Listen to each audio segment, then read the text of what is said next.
Meanwhile, we turn now to presidential politics and specifically foreign policy. Both candidates would tell you that being commander-in-chief of the armed forces is the most important and solemn responsibility a president has. But on virtually every issue, Hillary Clinton and Donald Trump diverge on just how they would handle the most daunting challenges facing the country.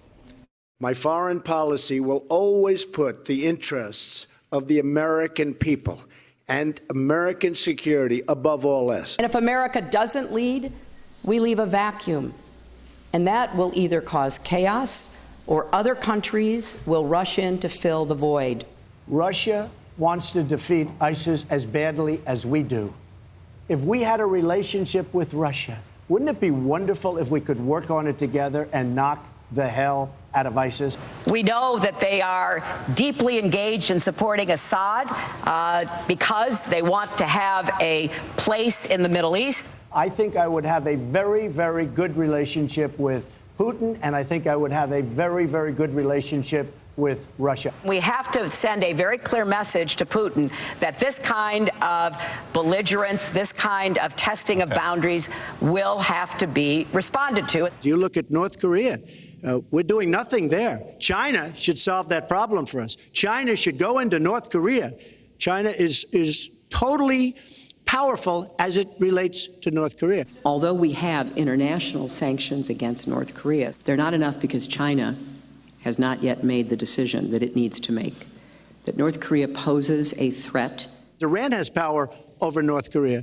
And when they made that horrible deal with Iran, they should have included the fact that they do something with respect to North Korea. We brought Iran to the table, we began talks, and eventually we reached an agreement that should block every path for Iran to get a nuclear weapon.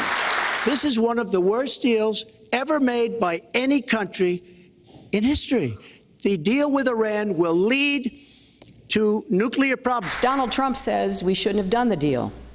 We should have walked away. But that would have meant no more global sanctions and Iran resuming their nuclear program and the world blaming us. Republican Senator Lindsey Graham of South Carolina is a member of the Senate Armed Services Committee. He has not yet endorsed a candidate for president. He's good enough to join us now today. So lots. I'm running out of time. Lots to get to. I do want to begin, though, part of what we just saw there. Donald Trump saying that it would be wonderful if the U.S. could work with Russia in an effort to defeat ISIS. That would be wonderful. It's not going to happen. Well, you were dismissive of Secretary Kerry's attempts at diplomacy with Russia on the same topic. Right. It's a bad idea. Why? Well, it's unrealistic. What does Russia want? I'm sure they would like to destroy ISIL, but that's about the third level of wants. They want to keep Assad in power because he's a proxy of Russia and a puppet of Iran. He is their guy. He gives them access to the warm water ports. They have an air base. They have a naval base inside of Syria. They're all in to help him. So is Iran, because he's their ideological soulmate to the Iranians. I don't think they really care a whole lot about ISIL. The bottom line is the Russians want something we can't give them, and if you don't understand that, you'll never get it right with Russia. Do you believe, as the New York Times is suggesting in a piece today, that Vladimir Putin is essentially using the election as a distraction to do what he would in Syria between now and January? Yeah, what do you see? What's a, not even a worst case scenario, perhaps what's a realistic scenario for you there? That they will have achieved almost complete military domination of the opposition, that the opposition forces inside of Syria will be decimated, that Aleppo will be firmly in the hands of the government, and that they will have displaced a large population of anti-Assad forces, and he will have virtual control over half the country and will be entrenched. Donald Trump has said at various times he believes perhaps ISIS and Syria and Russia should figure this out on their own. We just heard Governor Mike Pence say we should prepare to take military action. Right. There have been talk. There's been talk by both sides, both campaigns, regarding safe zones in Syria. But what can be done now to stop this humanitarian crisis, and what do you believe will be done?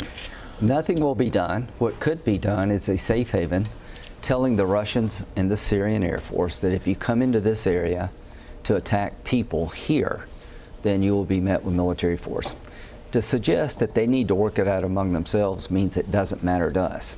it does matter to us as to what happens in Syria. If Assad is firmly entrenched, that means the whole region is chaos for decades to come. That means the civil war never ends because he's aligned with Iran, which is a great recruiting tool for people like ISIL. It means the King of Jordan and Lebanon, neighbors to Syria, are going to continually be overrun with refugees. As to ISIL, you saw what happened in Paris. You've seen what lone wolves can do. So the idea that ISIL's not a threat to our homeland is a non-starter. The idea that Assad can remain in power and we be okay here is a non-starter. So to destroy ISIL, you need a new ground component. The people we're training are Kurds. They can't take Raqqa away from ISIL because certainly can't hold it. They can't hold it. They can't hold it. So that strategy won't work. And there's no military pressure to get Assad to leave. Here's what I would do. I would create a regional force to deal with ISIL. They're Germany. They'd be mostly Arab, some Kurds, and we could take Raqqa back and hold it. Then I would train people with a big safe haven, a training base inside of Syria where we would be part of the training regime and recruit regional forces and indigenous forces by the thousands to put pressure on Assad, then try to seek a political solution. If you're not willing to do that, then Assad wins, Iran wins, and that means we lose. You and your good friend John McCain have been very vocal on this subject. He has in fact said, there should be a simple statement, stop flying or lose your aircraft. Yeah, I think there's like 20 Russian planes, half of them can't fly. Here's what's so frustrating to me. If you told North Korea tomorrow, if you keep developing a missile that could hit the west coast of the United States, we're going to blow it up, and your whole regime's at stake, that stop.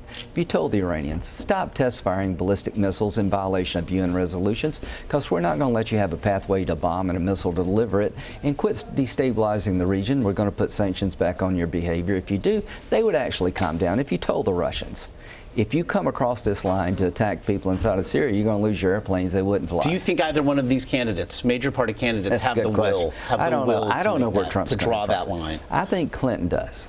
You do? And I think Trump could. I think Mike Pence does. Now, with Trump, what I heard today on CBS this morning was sort of groundbreaking for me. I never heard it that clearly put, that we would defend territory as a safe haven against Russian and Syrian air power. That's a great start. Clinton said she wants a no-fly zone and a safe zone. That's a good start. Secretary Clinton, if she becomes President Clinton, she's going to have to prove to Russia that there's a new person in town. She's going to have to make Iran and North Korea reevaluate. So will Trump. The path we're on is very dangerous. The path we're on is a crazy guy in North Korea with a nuclear weapon and marching toward the capability to deliver it here against us. A wild-eyed Ayatollah taking $150 billion to sponsor terrorism and disrupt the Mideast, and marching toward a missile to deliver it not only to the region but maybe here. Somebody needs to change that path, and that's got to be the next president. And with Russia, you better change the path that Putin's on. Quickly, what sort of stain is the humanitarian crisis in Syria on this administration, really on this time, on this side of history? It will be the first sentence in Obama's foreign policy resume. Rwanda was a stain on President Clinton's presidency. He acknowledged it and regretted it. Aleppo is the symbol of a greater problem. What President Obama has done is empowered some of the most tyrannical regimes in the world with abilities they didn't have when he came into power. They're stronger, they're more aggressive. His legacy is unleashing the forces of hell. We very much appreciate the time. I do want to get you out of here in part because I know you want to return to your home state of South Carolina, but as we do get you out of here, how are preparations in the state for what looks to be a major storm event? Well, one, thank you for caring about the people in South Carolina. I'm thinking about Florida. Governor Haley is assuming the worst, and we're all hoping for the best. We're evacuating people. We're becoming the family that we become when we're under siege in South Carolina. I don't know what's going to happen. I hope it's a glancing blow, but I think the governor is taking the right approach of assuming the worst. We're used to this, but it never gets comfortable. Thoughts are certainly with your state, with the region, and again, appreciate the time, Senator. Thank you.